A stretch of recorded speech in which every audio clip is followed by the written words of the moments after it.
Anyway, Steve, welcome. Come on up. Sure.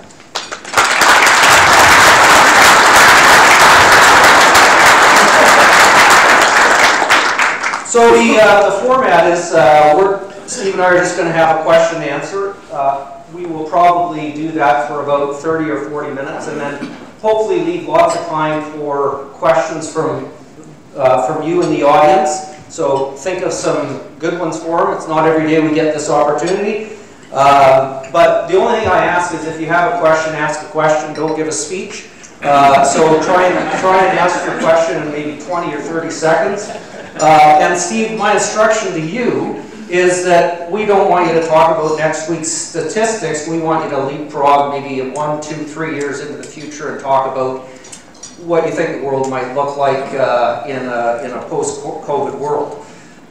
So with that, let's get started. Hopefully we're starting a little early here. And I did say that we build this as a fireside chat, so I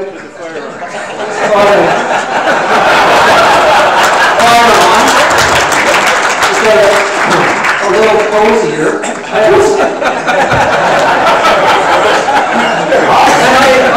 I am a little bit choked because I'm in the Vancouverite and I put on a tie. I don't even own a tie anymore. I know.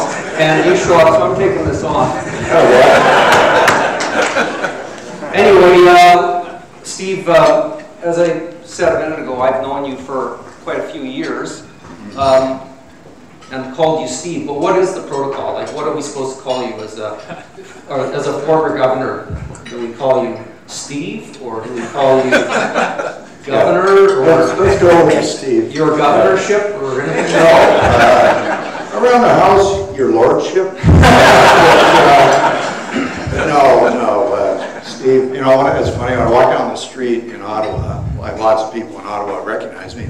So people who call me Steve are EDC people, and people who call me governor, those are bank people. And of course, there's a couple thousand of each, so I mean, it's funny, but that's just a tradition. You keep the gov title for a long time, I think.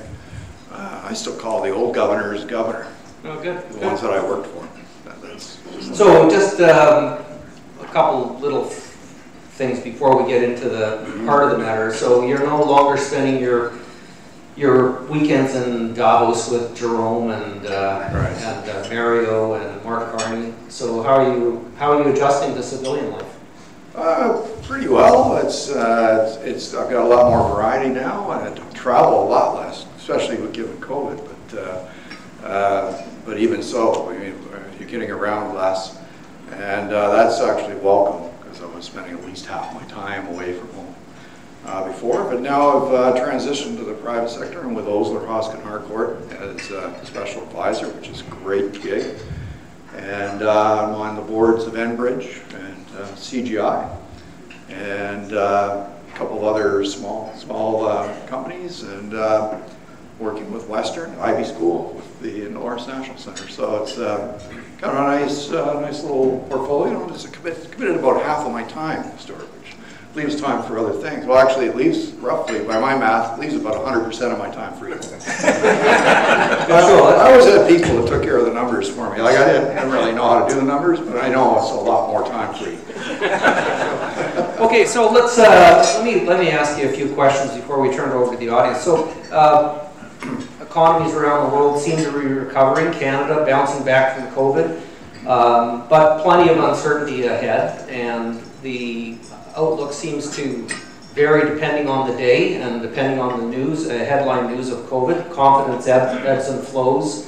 But looking ahead, you know, when we get COVID firmly behind us, what are you seeing for the world economy and for Canada? And do you feel like there's going to be any lasting impacts from COVID?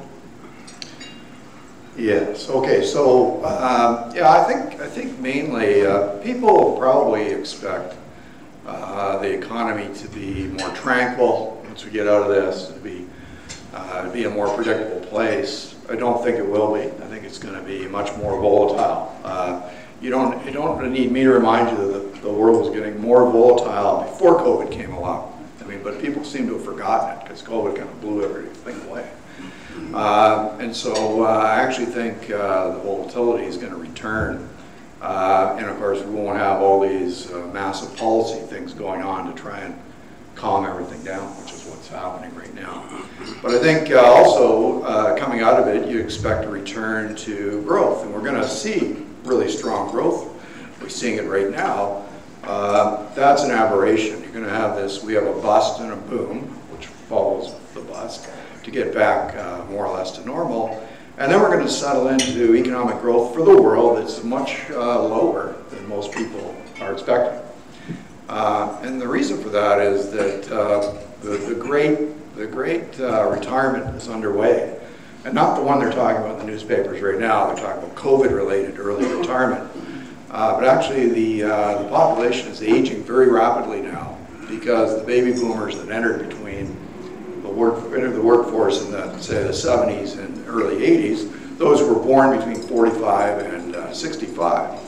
Well, those people are now, like myself, entering that retirement phase. And so growth in the global population has already slowed dramatically, and it will continue to slow further over the next 20 years, 30 years, until it gets to zero, actually. It gets to zero around 2050 or thereabouts. But in that time, the workforce is going to be growing far less than we used to. Here in Canada, the domestic workforce is not growing at all. Every additional bit of growth we get in the workforce is from immigration. No homegrown new workers happening. In other words, the retirements are just basically being offset by births, and that's all. So all that to say that that means a pretty fundamental change to the way we think about business. Growth will be slower. There's a coherence between long-term global economic growth and the long-term real rate of interest for the world. So that means both of those things are going to be lower than you expect and stay low and maybe drift even lower. So I don't think most people appreciate that. It means, for instance, in your company maybe you have you might have a hurdle rate for deciding whether to undertake a new expansion or a project. That hurdle rate might be the same number you were using 5 years ago or 10 years ago. It might even be higher now because you think it's a riskier work. So I need more money. I need more return to compensate for risk. You're going to have to throw away a bunch of those ideas because somebody else is going to figure out that we're going to be in low rates for the next 50 years and they're going to scoop all those opportunities while you're dithering with your hurdle rate. There's just one implication. There's all kinds of implications like that. Another one is that labor is going to be scarce, and so especially the skill type. And so I think market power is shifting to the worker for the first time in a really long time. Those are some things that I see. The whole thing is going to look like a big K because there's going to be a two-track economy. The World Economic Forum estimates that 15% of global workers, which is 85 million people, will be disrupted by new technology between now and 2025. Okay, 15%. And so that's way bigger than the computer chip revolution. There was displacement then too. This is much bigger. So this is the fourth industrial revolution. So we study the first one, second one, third one to understand what's about to happen. So you get this divergence between those who get disrupted. They go to the bottom part of the K. And of course the top part of the K where all the tech workers and people who are making all the cool stuff are all growing fast. And that's a big burden for us as a society. And the idea is to get everybody to move back up into the top part of the K through retraining or whatever they need. You're going to want to do that right inside your company because you're not going to be able to get the people you need from the people that are left over. Okay, well, explicitly, what does that mean for interest rates, say the next 2-3 years? So the base thing is that real interest rates, inflation-adjusted interest rates, are likely to stay very low for as far out as you can see. Okay? Maybe even close to zero. Well, right now they're negative, but let's set that aside. Let's say interest rates get to normal. Right now, normal would be interest rates across the entire yield curve would need to rise by about 2 percentage points, maybe 2.5 percentage points, possibly as much as 3 percentage points, but that's a lot. Anyway, well, let's just say that's the ballpark, 2 to 3 percentage points across the whole curve. is what normalization will look like. And normalization is just about to begin, right? The Fed is, advancing its liftoff date. Bank of Canada has moved its likely liftoff date. So, I mean, economies are back to normal. Not every bit of the economy is back to normal, but in aggregate, we're back to normal. Employment is full. Now we're in the risky zone where inflation really can get started up. Okay, so that's what short-term rates should do. I'll go up a couple hundred basis points over the next, say, at most 2 years. It should happen faster, but it'll be tentative because it'll depend on how the process goes, how the economy reacts, as always, right? Can we stop worrying about negative interest rates, or? Yeah, negative interest rates are a tool that I think they're basically for emergency use. We know now that they do have an effect. I mean, back when I was just getting started in this game, we thought it was theoretically impossible, but we proved that not true. And because if interest rates get to zero, then you'd say, well, why have any money?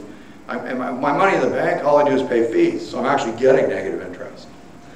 So if you take your money out of the bank and keep it in cash, at least you're getting zero, right? And so the problem with that is that when you're getting that zero, you have to store it somewhere, and then you ought to alert your insurance company as well. You've got to give Nosy a call. Say, I got this much money under the mattress, and Nosy's like, I don't know if I can cover that, But anyway, the point is, there are storage costs with cash, right? So what that means is, interest rates can go below zero before you will convert all your money to cash. Okay, so that's a really important distinction. So it means you can actually have rates go to zero. Banks don't care what the rate is; they just worry about the spread. So if the base rate happens to be negative, well, they're going to charge their spread, and that means the number you pay is lower than it would be if rates were zero instead of negative. So it does have an extra get a bit of juice for the economy, but usually when the economy is in that rough shape, what happens is fiscal policy takes over. So when you've got a fiscal action going on, nobody really thinks about negative rates as a tool, but it came from Europe where fiscal policy was kind of locked up. They couldn't really do anything. And so interest rates had to go negative, otherwise inflation would have fallen below zero, which is a very dangerous situation. Let's talk about inflation, because everybody's a bit panicked about it these days. Yeah. Last headline number was 6% in the US, 4% in Canada, highest rate in 30 years. Just looking at the Terminal City Club, the cost of our insurance, property taxes have gone through the roof. Wages up 5-6%.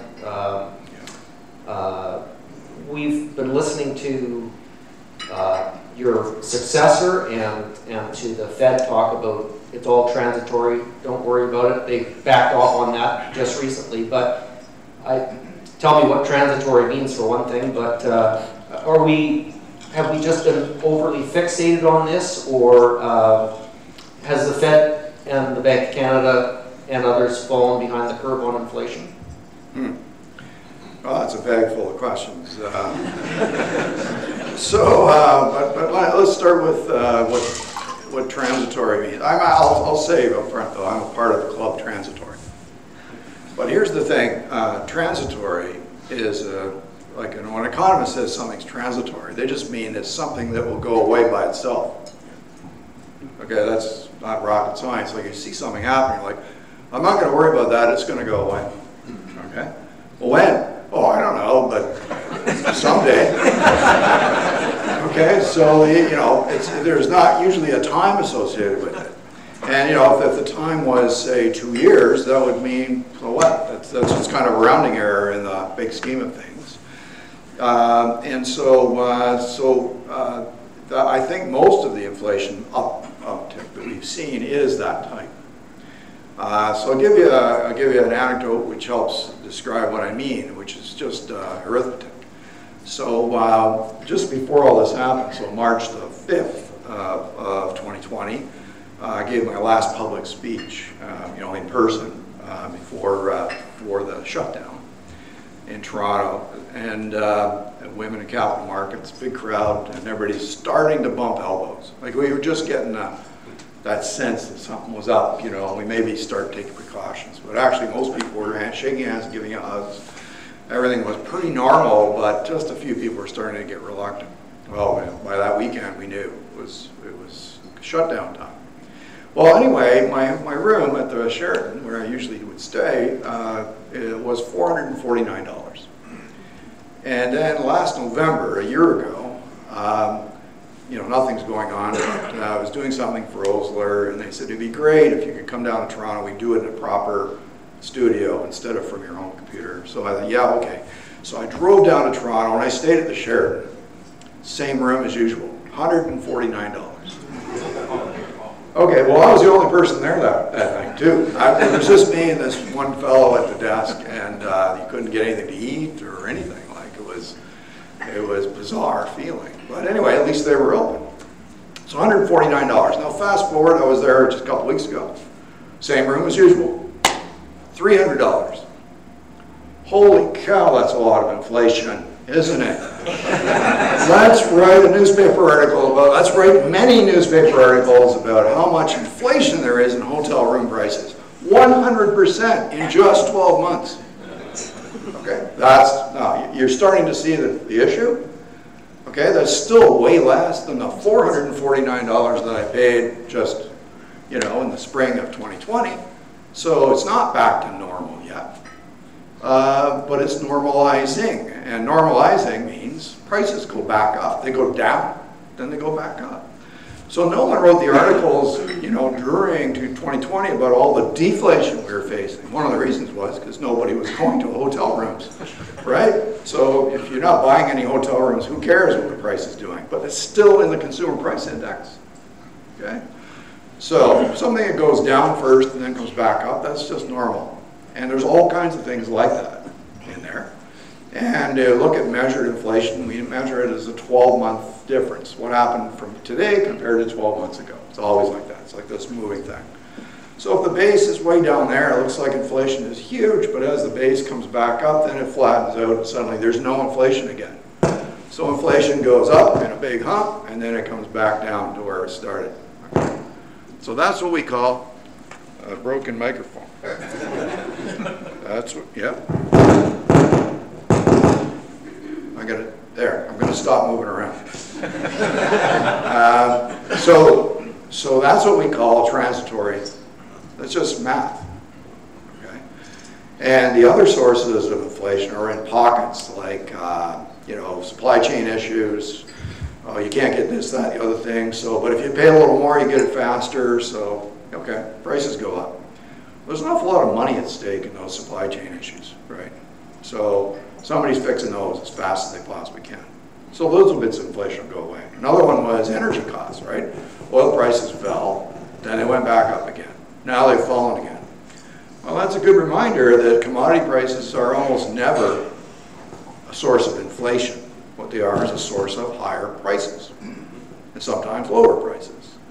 As soon as you boost the price of oil, somebody produces some more. Okay, same thing with lumber, you know, all those things.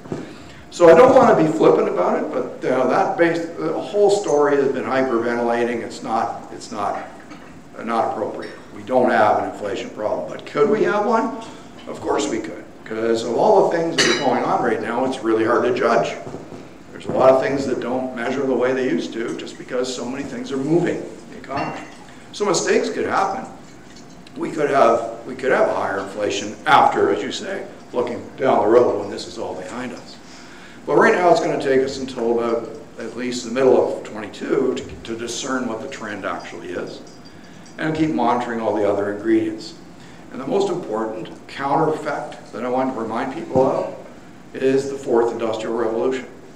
So I think about the third one, which was when computer chips became widespread. As you deployed those things, you saved money, right? You made more money in your company. Productivity went up and all that stuff. But so did your competitor, and your competitor would have eaten your lunch if you hadn't passed some of that benefit off to consumers. So prices fall during industrial revolutions or deployment of new technology. Prices fall. That's why Greenspan kept interest rates so low all through the late 90s and up into 2000, 2005, because inflation just refused to show up, even though the economy was running really hot. Well, it was running really hot because people were deploying new technology and doing it without adding to inflation. And that is going to happen again over the next 10 years. So we don't know how big or how fast, but we just have to bear in mind that that's the most important thing that will drive inflation. Unless central banks, make a mistake. If they make a mistake and inflation goes up, 1 or 2 points, well, we know exactly how to fix that. Okay. Let's talk about deficits. Every country has racked up massive deficits, right, supporting their economies during COVID. We used to think we had a big deficit problem before, but it just pales in comparison to what we have today. Yeah. How concerned should we be about this mountain of debt that's being left in COVID's wake? Yeah, well, we shouldn't be thinking about it lightly. But I'll tell you, I'll try to put a measure around how concerned we should be. Well, the world has borrowed 20% of global GDP in the last 12, 18 months. That's a big increase in total debt for the entire world. We've been here before. We had roughly the same level of government indebtedness in the world just after World War II. But this is the first time since then. So those of you who are thinking, well, historically, well, okay, we're all sitting here, and if it was that bad after World War II, what's the big deal? I mean, somehow we managed it. We should be smarter about it now, right? And I think, yeah, we are. So people will say to me, well, yeah, but we grew, whoops, sorry about that. That should have been off. We grew really fast in the 1950s and 1960s. The economies grew, and that's, of course, I mentioned before about the big expansion of the workforce that happened in those years. Well, and that's not going to happen. In fact, the opposite is going to happen, okay, now. So we can't rely on economic growth, really, to chip away at our level of indebtedness. Governments, although, are just like companies. Think about your favorite big company. They always have a certain amount of debt or leverage in their capital structure. That would be inefficient if they didn't. Do we ever ask them to pay it back? No. They just keep servicing the debt, and if the company doubles in size, you can bet that in due course they'll double their outstanding indebtedness, right, to keep the capital structure where they want it to be. And they can prove to you every day that they can still service that debt, and of course you're owning their stock too. Governments are the same thing. They have the power to tax, power to collect money. They never actually pay back their debts. They just borrow and they service the debt. And it can be a problem if they needed to borrow more and the market thinks, well, I don't want to lend you anymore. That's where it can be an issue.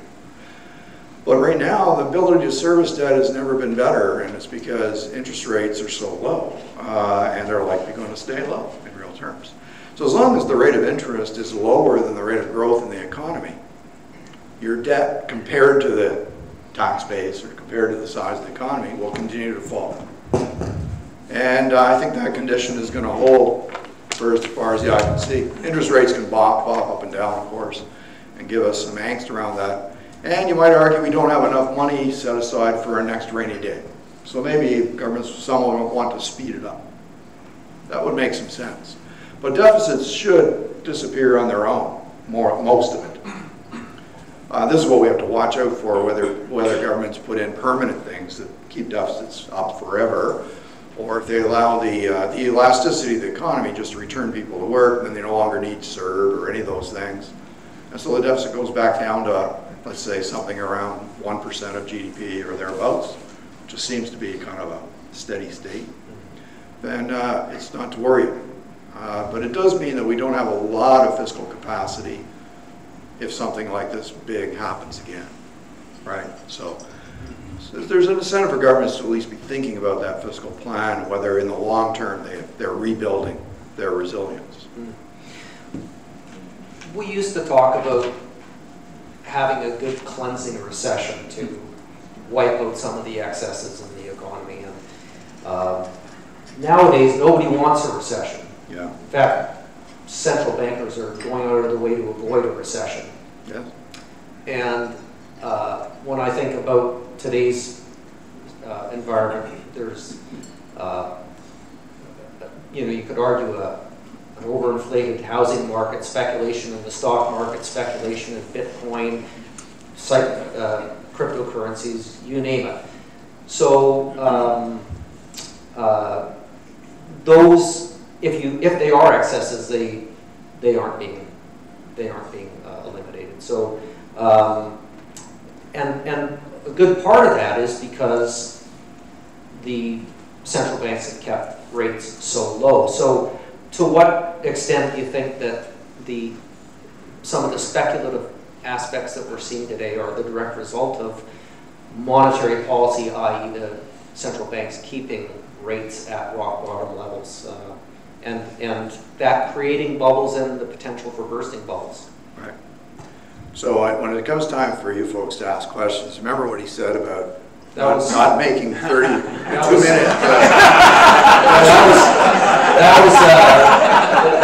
That was 25 seconds.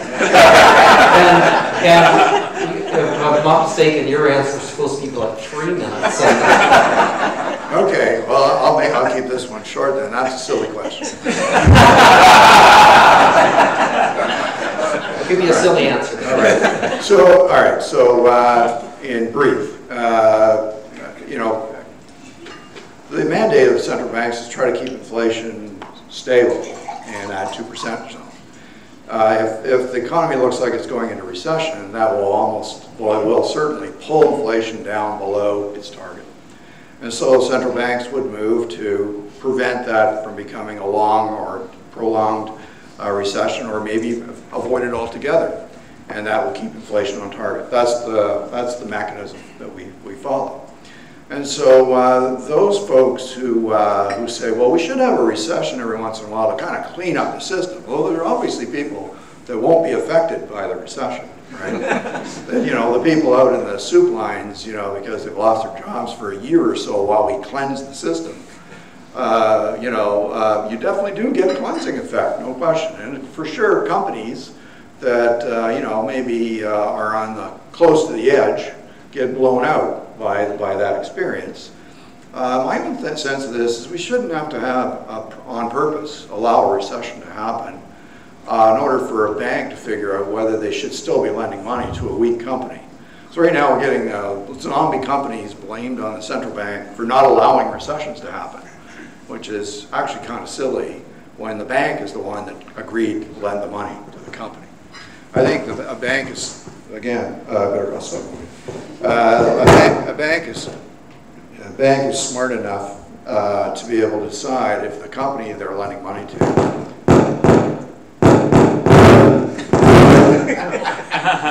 has good fundamentals. Sorry, is that this thing? Is it my wire? Maybe put them on the table. Anyway, there. Well, okay. So all to say, the idea that we should have recessions in order to cleanse the system is just to put the blame somewhere where it doesn't belong. Zombie companies will get cleansed out in due course by their competition or by their banker, and we'll leave it at that. If you go to a doctor and they say you need surgery, otherwise you're going to die, is your first question, oh, but won't it hurt? Right? But okay, so if you say, well, we're gonna have to cut interest rates, otherwise everybody's going to be in a soup line. You say, well, wait a minute, isn't that going to cause the housing market to get puffed up, and isn't that going to cause the stock market to go up too much? Yeah, maybe, but that's secondary to the primary purpose. The primary purpose is to stabilize the economy, keep everybody at work, right? Keep things growing.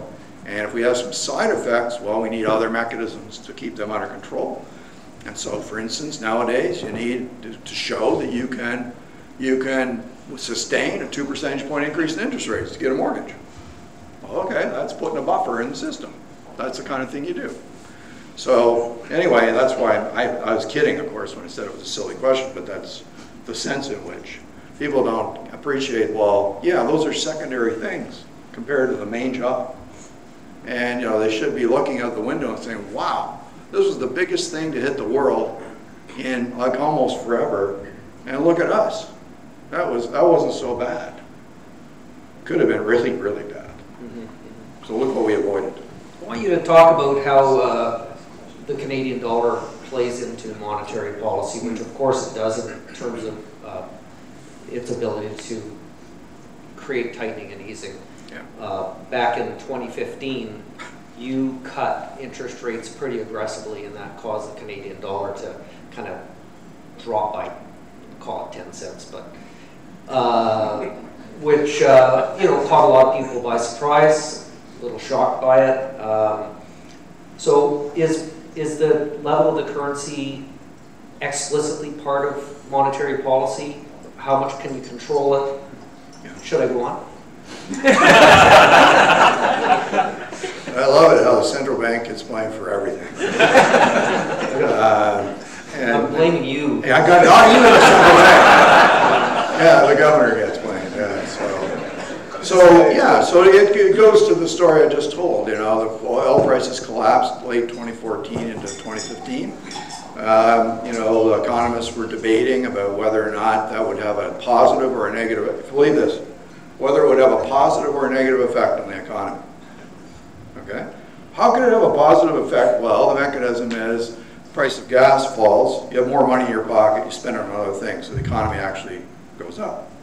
But Canada is a huge net exporter of oil, whereas the United States is a net user of oil. So for the United States, when oil prices go down, it's a good thing. For Canada, when oil prices go down, it's unambiguously bad for the macroeconomy. So we had the modeling to support all that, and we didn't know how much investment might contract. There was a lot of uncertainty at the time, and so we cured that uncertainty by making about 30 phone calls to people we actually knew, CEOs of oil companies. How much are you planning to cut spending this year? And each one of them, told us in confidence that's what we're planning to do. So we were able to size up the size of the shock before it even happened, which is very unique in economic policymaking history. And so we cut rates, as you say, it was shocking because we were still debating about whether it would be good or bad, right? And NPR was coming up, so we said, well, it's clear it's very bad, so we're going to react in advance. And one of the side effects is the Canadian dollar goes down because they were shocked and, interest rate went down. And it went down because also oil prices were collapsing, and that's the most important driver of Canadian oil price, of the Canadian dollar. So I absolve myself of all blame for that and think of it as a bit of a badge of honor for the staff of the bank that figured that out in advance. And instead of being through a recession that would take maybe 18 months it'd be a shallow one, but it would have been one. Instead, it almost never happened. We had a couple of quarters that were soft, and within about 18 months, everything was perfectly back to normal, as opposed to would have been at least a year longer. So today the Canadian dollar is at 79 cents. Yeah. In a normal, post-pandemic world, within plus or minus 5 cents, where do you think the Canadian dollar should trade? Well, again, it would depend on oil prices. What do you think about oil prices? I think $70. $70? Well, if oil price is going to stick at $70, chances are the Canadian dollar would kind of hang around this neighborhood. I mean, the rule of thumb is $10 on oil is worth around 3 cents on CAD. But I'm one of those that thinks that the world is getting back to normal, and we've gone through now several years of underinvestment in traditional oil energy capacity. And we're taking too lightly just how easily OPEC and others could respond and fulfill the need. So I think oil markets are going to turn out to be quite tight in the next year or two, and it's more likely that oil prices will be on a rising trend in that period. That a 3-digit number on oil is not outside the realm of possibility. That's very, very possible. I'm not going to make that as a prediction. I'm just saying that's the kind of thing I would say I ought to be prepared for. And if that happens, then you'd be back into that. The Canadian dollar would probably go up 10 cents or more from here if oil prices did that. So that's the kind of thing you need to at least have as your part of your business plan. Let's test and see how the plan looks if that happens. it's not a prediction, it's just understand the risks that you're actually supposed to manage. So that's what I'd be thinking right now. Okay. It's often said that monetary policy is a blunt instrument, and right now, as I said, people are nervous about inflation, and there's signals that the central bank in the US and Canada are going to push rates up, which would be good for counteracting inflation, bad for economic growth, perhaps good for an overinflated housing market. That could be good or bad, depending on whether you just bought or whether you're looking to buy and so on. Would definitely not necessarily be good for a province like Alberta or BC for that matter right now. So how do you take a national policy and form it into something that, you know, is good for overall but doesn't hurt, you know, other sectors, other regions? Well, the honest answer is you can't really. You say it's blunt. It's a blunt instrument, and in that implicitly you're saying actually there's only one instrument. And that one instrument has to be appropriate for the whole thing. And that's an average, right?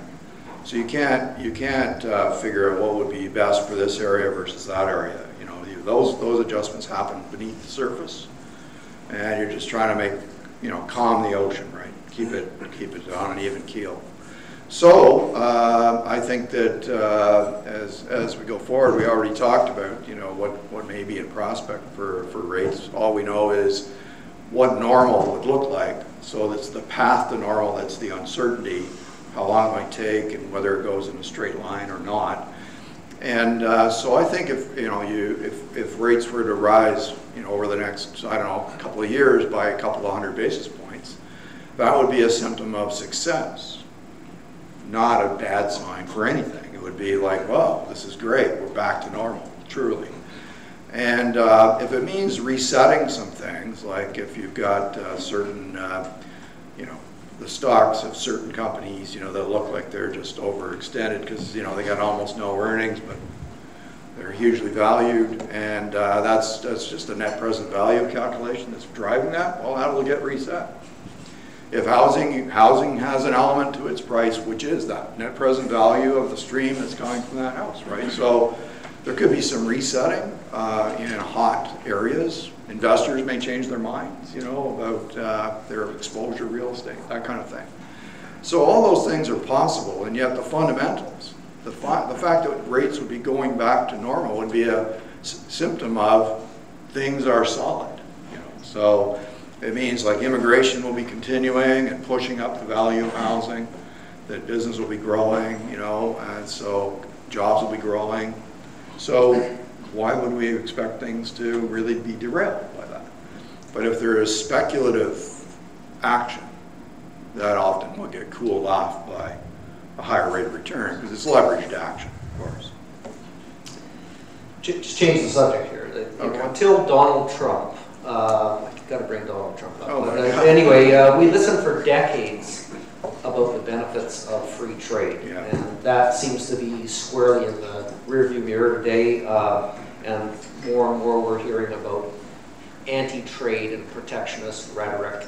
Right. Were we, in hindsight, just too enthusiastic about free trade, or is this a new kind of global trading system we're going in today? What are your thoughts on that? Yeah, that's a really tough question. Deglobalization is becoming a thing, and the main driver, as you've alluded to, Trump. So I think it's relevant to ask, where did that come from? You know, where did the political momentum for that come from? And I think it came from rising income inequality in the United States, that sense of being left out, left behind. In the last 10 years, the income distribution in the United States has decidedly moved towards the upper end.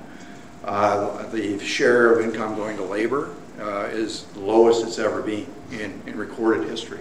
And actually that's true for the entire world, even though there are exceptions, like Canada, where it's actually gone the other direction. I feel like I'm talking without a microphone now. I don't know if that's true, but here comes Peter to, thanks a lot. That's great. Okay.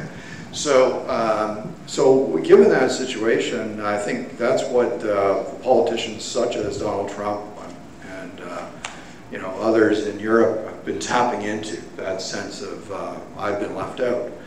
And rather than tackling it as an income distribution problem, they've kind of pointed at trade as the main reason we got here. I think the reason income inequality is rising is because of technological progress, right? But that's economists might debate that for a while. I think most of us would agree that that's the fundamental.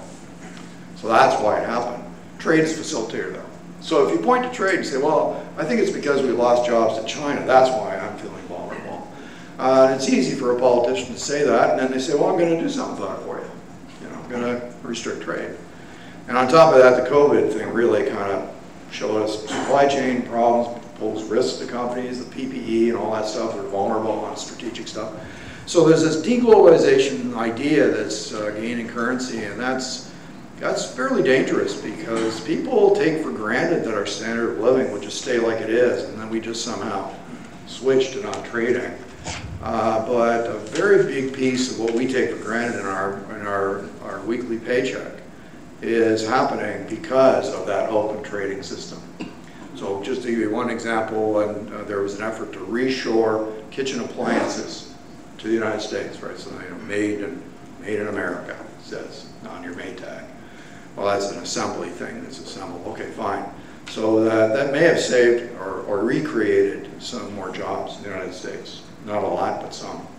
But it's costing every American family $900 per year. Okay? That's just arithmetic. $900 a year that they no longer have to spend on, let's say, getting a little renovation done, putting a deck on the back of their house, whatever they were thinking of doing with that $900. And that's only one thing that I'm talking about. So what happens is people in the renovation business lose their jobs because everybody's got $900 less to spend. And nobody is going to look at the loss of jobs in furnace repair people or in renovators or whatever like that as having anything to do with trade with China, right? There can't possibly be a connection. But the income that's generated by trade is what supports those jobs. So in due course we'll find out. And of course it sounds like black box time, economist tricks. That's what it sounds like religion, but I can assure you it's true. So this is the risk that we're taking with deglobalization, and it's one of the things that makes me worry about the future inflationary outlook because you're feeding inflation from the bottom, right? By everything you take out of the trade picture. Okay, and if you're a company that's just trying to de-risk your supply chains, even that costs you some money, right? It's like insurance. Splitting a mandate between two different countries so that you're not relying on just one country for a piece for your operation. Well, that's all fine. It costs a bit of money, and that cost ends up with the consumer too. So that is a bit of a concern. And certainly it's on the welfare side, the income side that I worry about most. Right. Okay, just a reminder. So we want to leave some time for questions and answers from all of you. So Peter is our roving microphone. So I'm going to ask this question, and while Steve's answering it, if anybody has a question, fire your hand up, and then Peter will get to you. So meanwhile, while you're thinking about that, I want to just, again, completely change the topic. And this is not central bank issue. It's really just, I want your thoughts. But we keep talking about the likelihood of higher taxes, possibility of wealth taxes. Do you think they're coming? Are you in favor of them? Have they worked elsewhere? I thought they hadn't, but anyway, doesn't that kind of counteract the objective of higher growth too? Yes. Next question. No, so seriously, yes. That's an important point that you're putting in your question there. So, right now, I think what governments ought to be looking to is doing everything they can to ensure that whatever growth rate does emerge post-pandemic is as high as it can be. Because every couple of points on the trend growth rate means more tax revenues for them. and a declining debt-to-income ratio. That's the objective, right? And increasing taxes of the kinds you talked about are almost certainly going to reduce growth, right? So in other words, reduce the pie by taking a bigger piece. There may be some of that, but I think there's an understanding that we're headed for a world where growth won't be 2, 3, or 4%. It's going to be like 1 or 2%, right? And we can't afford to damage that core growth story. So, like for one, I've advocated things like the daycare program, whatever it looks like. All the parties were talking about it, that's fine. But daycare is an important way for us to counter this shrinking workforce problem. Okay? So that's an investment in society, which I think is a big infrastructure gap. Okay? So it worked great in Quebec. It would work for the whole country if we get it up and running. So that's going to kind of puts off the day when the workforce growth falls to 0. That's an important source of new growth. So it's the sort of thing also will pay for itself because you're creating growth and tax revenues out of that extra employment. The same is true of lots of infrastructure projects that should do the same thing. And things like interprovincial differences in regulations that cost companies lots of money and make them uncompetitive. You know, like there's 8 different specifications for home gas furnaces. I mean, that's the kind of ridiculous stuff we have, okay? So furnaces, you know, you don't even think about your furnace much. But there are 8 different specifications in Canada, varying by province. And so why is that? Which is, well, over time you build your regulations, which are about safety and all that stuff, and there's provincial responsibility, so they don't look word for word the same. But imagine you're a producer of furnaces. You know, that's just no good. You know, having all those different models for different provinces, okay? And the technician has to know something different. And so all those differences are costing money, like real money. So economists believe that would be like 4% of GDP is being lost every single year because of those differences. We call them interprovincial trade barriers. That's just a fancy term for regulatory differences. And 4%, if you could give everybody in the country a 4% raise, like with only a weekend's worth of work of, you know, hashing out these stupid rules, wouldn't you be pretty popular as a politician? And I think, why not? Why not do that? Well, that's politically really challenging. They just can't get their heads around that's too many people at the table. It just seems not possible. So as citizens, we should be hitting the table, stamping our feet. Why aren't you doing that? I mean, they're getting paid to do this. And that would be the sort of thing that would be just free money. Let's turn it over to the floor. Yes, the floor. All right, as we ask the questions, hands in the air, and I want you to say your first name to Governor, and we'll turn it over. First question. My name is Bjorn, and the question is around energy. You stated earlier how important energy is to our economy. If it's that important, why is our government so busy trying to kill it? Yeah. So, well, you'll forgive me if I don't comment on what governments are trying to do or so on. But I just think I think what we need to do is persistently inject some reality into that conversation. So just a quick, a few uncomfortable facts. Over 80% of the world's energy needs today are fulfilled by fossil fuels. There's a huge percentage of the world's population that doesn't even have access to natural gas or oil or anything. They're using basic biomass or found charcoal to heat and make their meals. So it's really arrogant to say, oh yes, the entire world over the next 20 years needs to completely switch to electricity or something. And also the global, energy is one of the 3 essentials, right? Food, water, energy. I mean, it's as existential. So that means that as the world continues to develop, the demand for energy is rising. It will rise by probably 60% between now and 2050. 60%. And if we were to do all of the hardest work we could do is to make every bit of that increase, that 60% increase, all pure green. Okay, that would be a mammoth task. Let's start there and let's say, let's achieve that. That would be a big feat. And if we did that, 50% of global energy needs would still be fulfilled by fossil fuels. So you're talking about just wiping out that other 50%. No, you just don't get any energy, I'm sorry. We've decided to leave it in the ground. That I think is not conceivable. What does square the circle is becoming a leader on carbon capture technologies so that those natural resources can still be used. Okay? And you're going to take the word net seriously. The commitment is to net zero, not zero. Net zero. We just have to take the word net more seriously. There are many, many ways to make something net. And I'll just mention one. Methane. Okay, natural gas. So methane that leaks into the atmosphere is 80 times more potent as a greenhouse gas from global warming effect than CO2 out of the back of your car.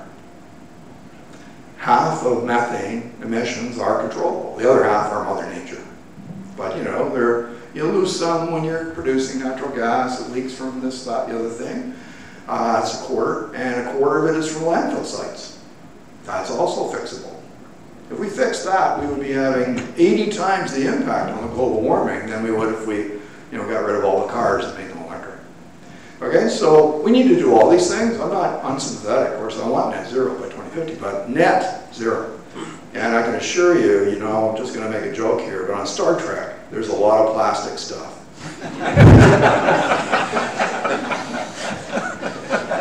All right, next question. The end of the other side of the room, down here, east side. Here we go. Oh, didn't hear that. Sarah. There you go. Thanks. I work in the mortgage.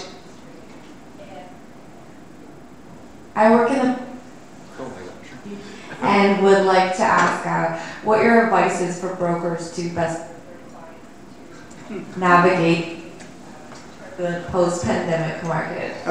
So I'm going to repeat it in case. So you're you're a mortgage broker, and the clients want to know how I'm going to navigate the post-COVID turbulence. Yeah, so I think that interest rates are likely to stay relatively low, but they're going to still be variable. In fact, they'll be maybe more variable in the past because there's lots of things going on. And so I'm not going to advise on that, but it means informing the decision. So I think that's mainly your job, is to help people understand what risks they may face from variable interest rates or perhaps variation in the housing market itself. And then, so that as a person, they have a plan. If the interest rate is 2 points higher, which they have to prove that they can manage that, that's part of the buffer. But actually, what does it look like to your household if that happens, right? So you actually think it through with that. So that the risks that they are entering into are understood. It's not about some magic way to avoid them. I think that's really going to be your job. All right, next question from John Kim. Hi, Governor Poloz. Thanks for being here. It's a two-part question. Just curious to know what your thoughts generally on cryptocurrencies generally, where the market's going, that sort of thing. But more specifically, I wanted to gain your thoughts on what you think about central bank digital currencies, CBDCs, right. Its future in Canada as well as globally. The CBDC question has interesting implications, for example, for what you talked about earlier about how the cost of converting the cash in the bank to actual cash, physical cash, there's a cost to that, so even if the interest rates fall below zero, people might not do that. Obviously, with CBDCs, you turn it off. Peter wants me to stop the TV. Yeah, I get the gist of the question. Obviously, with CBDCs, that equation might change because the Yeah. cost of carrying digital currency, of course, might be close to zero or negligible. Right. Okay. So crypto. This is definitely making its way through the system. Okay. So this is here to stay. There's some real genius there, and the blockchain itself will be used in many different applications, quite apart from that. So I won't even go into that. But as a cryptocurrency, you have to ask, what is the cryptocurrency? What's the value proposition? What's it delivering?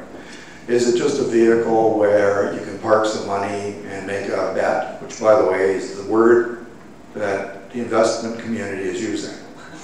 I just want you to take notice of that. Do you really want to take your money and give it to somebody who uses the word bet 40 to 50 times a day? That strikes me as odd, because to me, when I'm betting, I might as well go to the casino, because there they give you free drinks. And you're betting on something whose intrinsic value literally is zero. It's not like a stock in a company with no earnings, no employees, or anything like that, which sort of has a zero intrinsic value. But crypto has identically zero.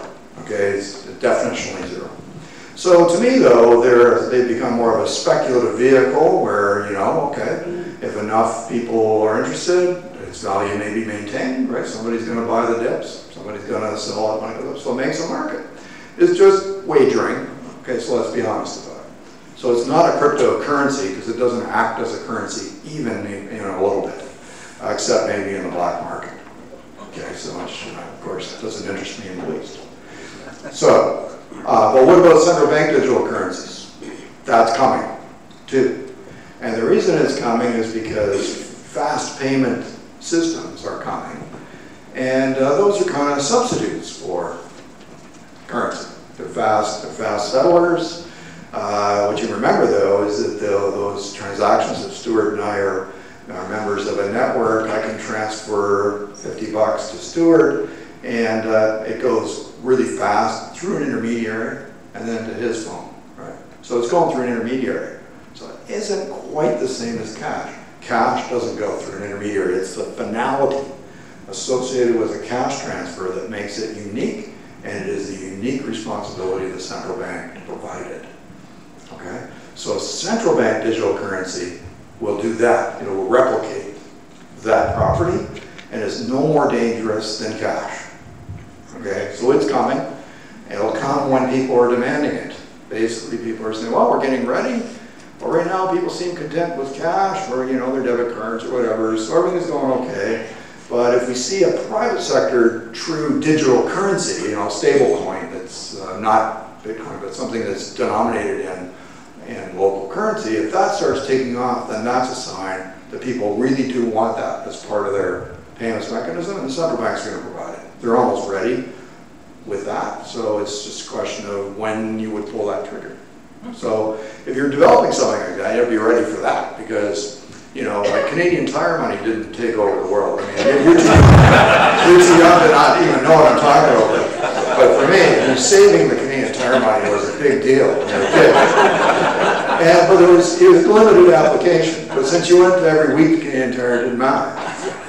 You could always spend it. But, if you've got a digital currency that's the equivalent of Canadian Tire money, are you really going to continue to use it when there's an official one guaranteed by the central bank? So if you're developing that, you have to be understanding. You have to add a different part to your value proposition, because that part won't continue. All right, we've got 7 minutes left. We're going to get to 4 more questions. There we go. Yeah, well, just a question on free trade.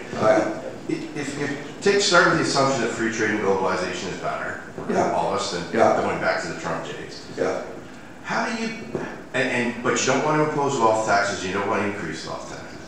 How do you redistribute the benefits of free trade to that person who used to work in an auto plant, now works at Starbucks, and somehow they're supposed to believe that overall their family's better off and their economy's better off because they got a cheaper fridge? Yeah. I don't know what you do there. Yeah, I understand.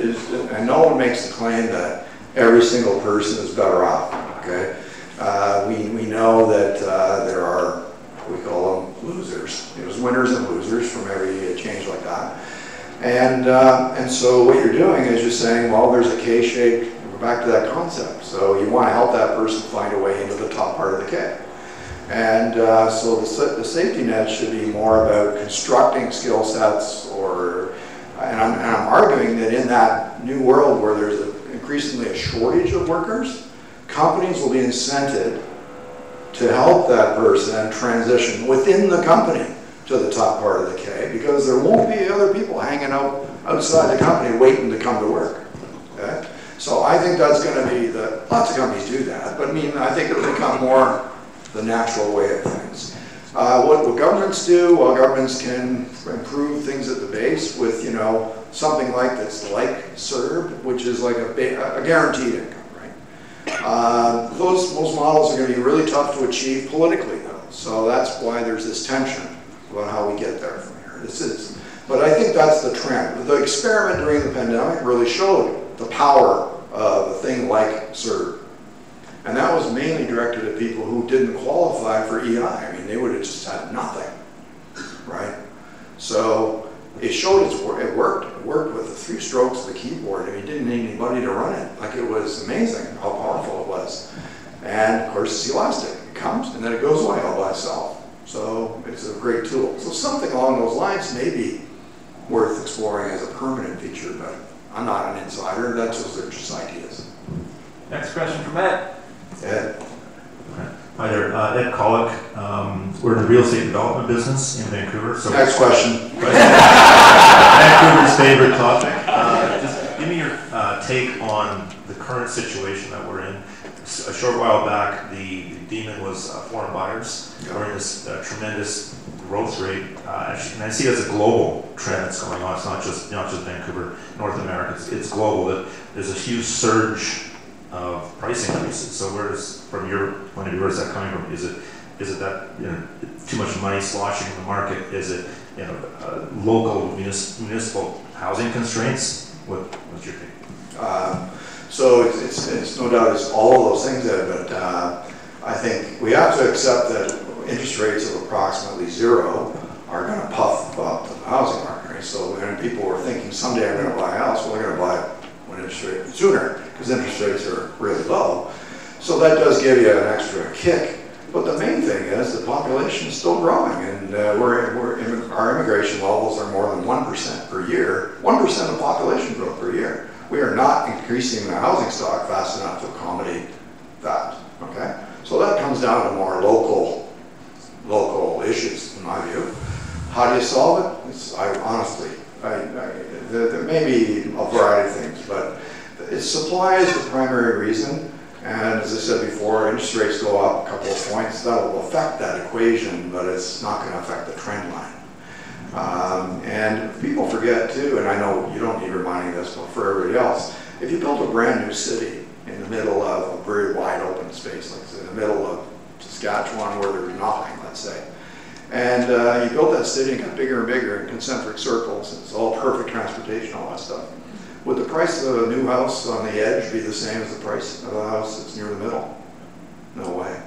And the bigger the circle gets, the more the price goes up in the middle because it takes you longer to get there. It's as simple as that. So people lose sight of that. I mean, when you have physical constraints like here in Vancouver, I mean, you know, those prices have to go up just because, you know, well, you're buying a house that's not just hope, it's beyond hope, right? That's the thing we heard. But you know, and then, you know, you're fighting all the way to get down there. Well, you're willing to pay more to be closer, that's all. And you can't change that, and no, we shouldn't. But that's a global thing, as you say, and there's absolutely nothing to do about it. But I do think one key antidote is going to be to innovate more in the financial space, like how you actually do the financial remediation around housing. And we're still stuck in kind of depression-like thinking around debt for households. Next question from Mauro. Good morning. I'm a former EDC employee. Then I went to New York and Washington, D.C. for about 30 years. In that time, let's say 1990, Asia was 18% of world GDP. It's now 53%. Yep. What does Canada do to better address a further market, because it is a trading nation? Once upon a time, we had Europe to the east, US to the south, and Japan immediately to the west. Now it's the Asian trade bloc is far further away. Yeah, so, well, that's a bucket full of questions, but anyway, the little metaphor I like to use in this situation is if the solar system were to have people on every planet, okay, where would all the trade happen? It's not a trick question, but anyway, so I'll give you the answer. The big trade would be happening between Jupiter and Saturn because they're the biggest. Okay, there would be much more opportunity for trade. And Earth would be sitting there wishing it could be part of it. Okay? And that's what's happening to us. Okay, so growth is much faster in emerging markets like, the Brazils, the Chinas, the Indias are taking over the global system. And unless we insert ourselves into that sort of triangle, we'll miss out on much of this growth. On the other hand, I think we kind of are. We probably could do a better job. We could do more, Canada missions like Redistribute always used to do, right, when he was Prime Minister. Because we've got the trade agreements in place that should facilitate this, but we don't actually take advantage of them. And I don't know if we're risk averse or what it is, but we're slow to do this. All I can do is keep explaining it and hope that the natural process that Mother Nature lays out will be taken advantage of by companies. But I get the success stories where they are, so I'm happy to see that. But they'll stand out. You'll see an article in the Globe and Mail about this company did this, that, and the other thing, and you're like, wow, I should have tried that. I think that's going to be how it's happening. It won't be because the government did something. Next question from Christian. Thank you. ESG, it's a huge topic. Yes, it is. Some central banks like the ECB think it's in their purview to tackle at least the environmental part of ESG. So first part of the question is, do you think that's in the purview of central bank policy? And the follow-up would be, is ESG, specifically the E, diametrically opposed to central bank goals, which is to stimulate growth, to keep people employed, to manufacture inflation to the target, et cetera, et cetera. Right. Okay, so you're right. ESG is just part of the fabric of how we operate now. Increasingly, it's there's a lot of automaticity to it. We noticed governments, negotiating, at COP26. They got some progress, but I'll remind you that was COP26. Why they call it that? Because it's the 26th time that they've gotten together to try to agree on this stuff. So it just reminds you of how hard it is. All right, so that's an important thing to set aside. Well, what is working? Investor enforcement. Okay, so investors are saying, I don't care about all that. I want a portfolio that I can say it's consistent with 2050 or the Paris Accord, whatever reference they use. And I say, well, okay, so what's happening is investors are speaking, and right now they might say, well, that's not green, so I don't want it. That's green, and I want it.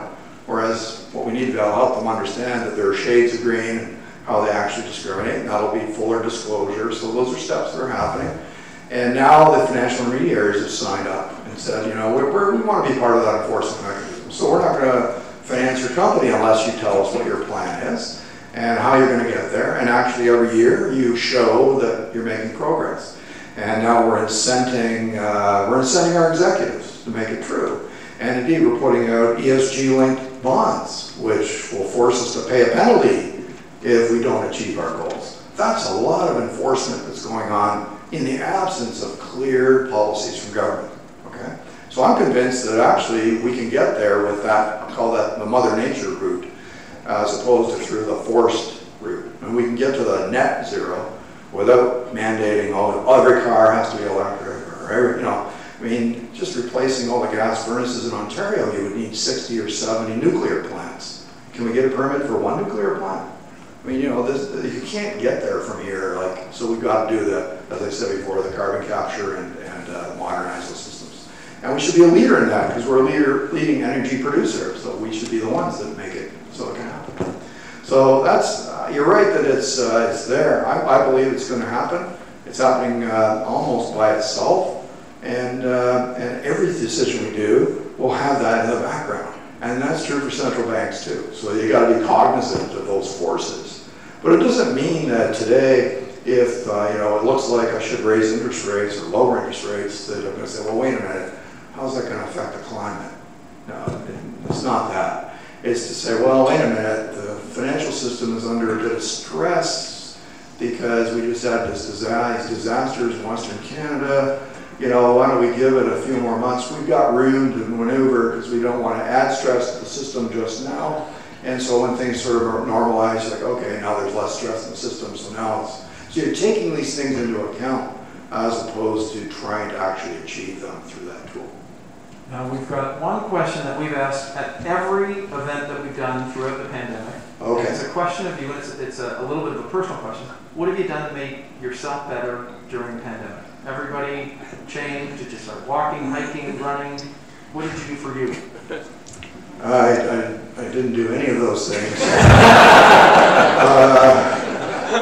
In the first few months of the pandemic, I was in meetings like about 24/7, and at all times of the day and all that stuff. It was a real crazy period. But after that, I wrote a book. How's that? So I wrote a book, and it was. In Stewart's terms, it was a cleansing process. But anyway, with some help with a couple people that I knew, it got accepted, and Penguin Random House is publishing it on February 22nd. It's available for pre-order. But anyway, it's about the next age of uncertainty. So it's a take on John Kenneth Galbraith's book from 50 years ago, which was The Age of Uncertainty. And I'm arguing that we're in for more 1970s style volatility than people appreciate. Anyway, that's so. Yeah, well, that's what I did. That made me a better person, I think. Excellent. Now we're going to get you and Stewart wrapped up. But before we do that, I'm just going to turn it over to John McCarter, who's got a little thank you from the discussion. All right. I'm not used to being on stage here, but anyhow, thank you, Stewart, and thank you, Steve, Mr. Poloz, for absolutely fascinating morning.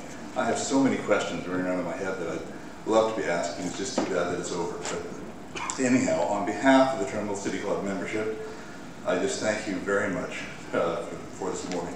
Stewart, you are a great moderator, and Stephen, just your insights, fantastic. So thank you very much, obviously. So we wanted to give you a gift and thought, why not pay it forward in your name? So we made a $1,000 donation to support the math program at Admiral Seymour Elementary School in your name.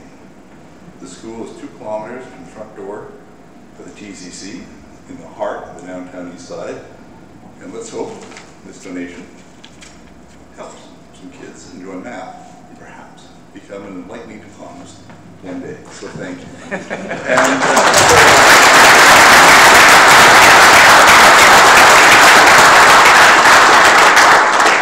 I'm not sure when you're getting your plane back, but in case you need a little something on the plane, this is from the kitchen of the Toronto City Club. Wow. I say thank you very much.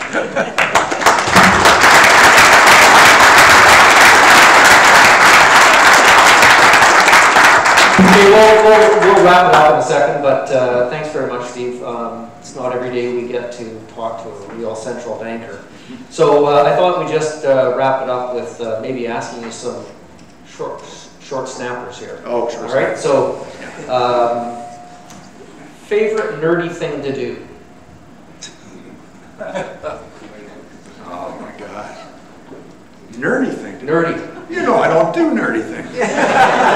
Yeah, well, okay. I don't know if this is nerdy, but I'm still working on finishing my basement.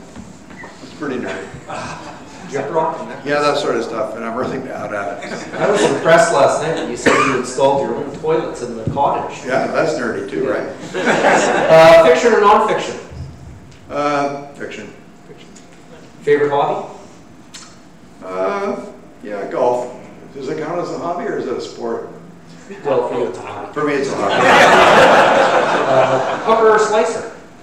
I'm a slicer. I concur. NFL or CFL? NFL. NFL. Curling or hockey? Oh, hockey. Rock, rap, or country? That's a bad set of choices. You didn't put jazz in there, so I guess I'll go with rock. Rock. Justin Trudeau or Stephen Harper? Oh my. Well, I'll just go with the Prime Minister that I spent time sitting on the dock sipping a Coke Zero. Sitting on the dock looking out at Harrington Lake and just talking about what could we do next. That was a couple of times, that was really cool. So anyway, I'll have to give Harper credit for that. Harper, okay. Yeah. Janet Yellen or Christine Lagarde? Ooh. Ooh. Both really good friends. Geez. Oh, how can I choose? That's ridiculous. That's a nice question. I can't choose. Okay, can't choose. Well, if you had to sit beside one at an Ottawa Senators hockey game, yes, who would be your choice? Yeah, I think Christine is. Yeah, I'm pretty sure Christine is more that. Okay. Yeah. Yeah. But anyway. Well, as I score, you had 4 out of 10. 4 out of 10. Oh, it's way better than I thought. Kind of expected a little better from you, but anyway, you win absolutely nothing. And I again want to thank you for spending your morning with us. I think it's been terrific, and we hope to do it again sometime. So thank you very much.